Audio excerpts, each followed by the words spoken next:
people called me and said, come and run track. And I said, you know, I think I'm too old to run track. I think, you know, I should have done that in my 20s or even my 30s. And they convinced me to come out. And, you know, the first year I was out, I won the national championship. I had to work with my attitude because it's very frustrating to be injured and to not be able to do your best. And I feel at my best right now. And I couldn't have asked for anything better. To be at your best at the World Championships is great. I feel like I've really just had my best season of training, my first one. And so I feel like I'm at the beginning of my career, which is a funny thing to say being 43. So I didn't know it seemed like a really long time that I didn't know, but I think it probably wasn't very long. But it was just a great feeling to know that I not only broke the record, but broke it by, you know, at least 3 seconds. I still haven't found out my official time, so I know it was at least 3 seconds. And that's great. And I also know other leg amputees now will be saying, I can run that fast, I'm going to run the 400. And that's how we start adding distance events to these track meets so that more people that aren't sprinters can be involved. And so I know that that was really important to do. I feel I'd very much like to go to the Paralympics in 2000. And I'd like to keep helping get distance events here for women, because then we'll see more women involved.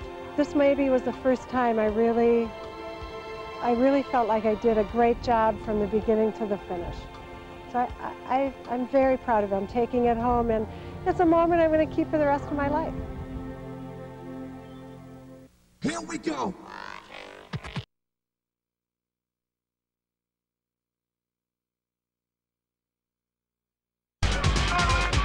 I started doing track because, really mostly because people pursued me to do track. I really thought I was too old to do track, and I may be, I don't know, but it's really fun. It's great to have a venue to compete on a more level playing field. 7,600 runners will hit the road tomorrow for the Twin Cities annual marathon. And one woman isn't planning on winning. She's just planning on crossing the finish line. Lindsay Nielsen is a physically challenged athlete, but as Lillian McDonald reports, she's an athlete with a world record pace. I love running Twin Cities. By far, it's one of the prettiest marathons, and it's so great to be home doing a competition. Lindsay Nielsen runs, not because she's the fastest, but because she has 2 strong legs. You know, the minute, the hour before my accident, it never occurred to me I'd be walking the earth in a totally different way, as if this was the sock that we used. Her pace dependent on technology, Lindsay runs on a leg created for physically challenged athletes.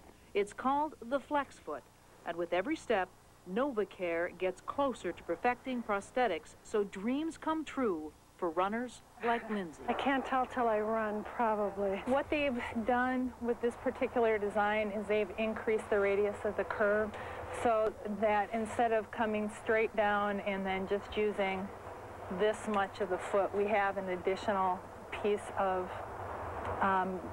foot to store and return energy. Lindsay Nielsen was 14 when she tried to hop a train and lost her foot. Ever since, she's been competing against the odds, and she'll do it again tomorrow when she runs through these chutes of the Twin Cities Marathon, not as a disabled runner, but as an accomplished athlete.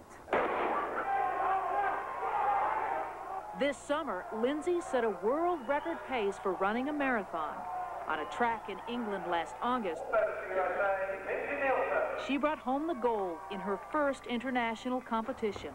But winning isn't what motivates this athlete. It's time. The better the run, the more challenge for those behind her, who can't use what they don't have as an excuse to stay out of the race. We almost have an obligation to make the most of what we've got, and we don't know what we're going to have tomorrow. We might have a lot less to work with. Lillian McDonald, Minnesota 9 News. Inspiring words. Athletic prosthetics aren't usually covered by insurance because they're too costly. More. To call Lindsay Nielsen a runner would be a vast understatement. First and foremost, I describe myself as an athlete. It's been that way her entire life. But just as she was entering her early teen years, life threw Lindsay a curve. I got in an accident when I was 14. I was riding the freight trains. Her left leg was amputated below the knee. I was devastated. But she never stopped competing, and 30 years after losing part of her leg, Lindsay finds herself a member of the 2000 Paralympics in Sydney, Australia. This October, she'll represent the USA in the 100, 200, and possibly the 400 meters. And if you think that's impressive, Lindsay also has run 9 marathons. In fact, she is currently the world record holder with a time of 4 hours and 17 minutes. Add to that her world records in the 400 and 800, and you have yourself a bona fide track star. I just walk around feeling like, I can't believe I get to do this. Like, I can't believe I get to go to Australia. She's maintained perspective through it all. I mean, I'm so lucky that I get to do this, and that's part of what I've gotten from this. And even though she's up to 25 years older than some of her competitors, the goal for Sydney remains the same. It's always important to win gold. With another look at women in sports, I'm Ed Heil, WCCO 4 Sports. Wow.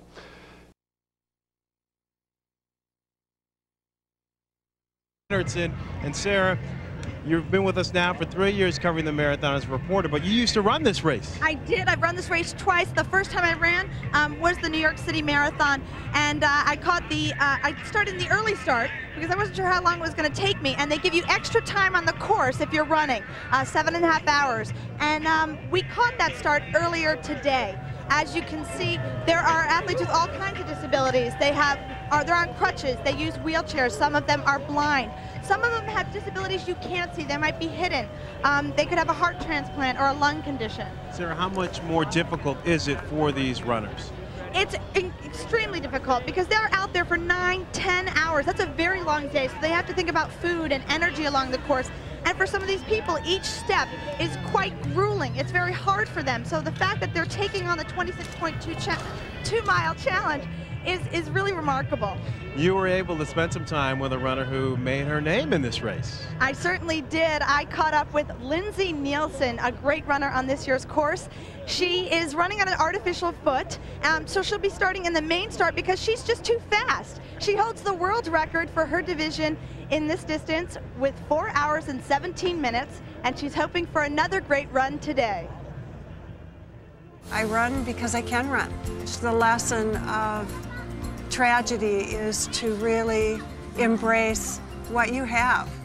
Lindsay Nielsen is an amputee runner from Minneapolis, Minnesota. She lost her left foot in a train accident when she was a young, adventurous 14-year-old. I was coming home from school. We were in the train yards and we were riding the freight trains. And I put my foot in the coupling. They started the train, the coupling closed, and it crushed my foot. I remember looking down and saying, my life is over. Lindsay was an athletic teen, so she was devastated when the doctors told her she'd never run again. And they were almost right. She didn't run for 25 years. I have been so sad about not running. All these years I would watch the marathon and I would cry. I wanted to be able to run 4 miles by my 40th birthday. That was my goal. I went out and ran. I couldn't run a half a block. But she didn't give up. She was fitted with a sports prosthesis and continued to run. By her 40th birthday, she was training for her first marathon. Since then, Lindsay has finished 9 marathons, including New York, which has a special place in her heart. New York is my favorite marathon after September 11th happened. I felt so strong when I heard that they were still holding the marathon that anyone who's ever run New York should come and run New York this year. It felt like there was not much I could do, but I know I can run. And I felt like I should bring my family.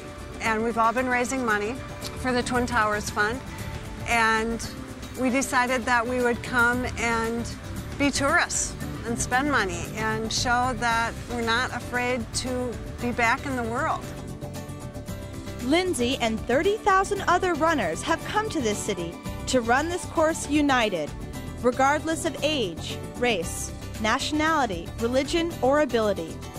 It is this lesson of community she hopes to teach her son, Malik. I always want my children to have lots of time with lots of people that look different than they do and that think different than they do, so that they're not afraid.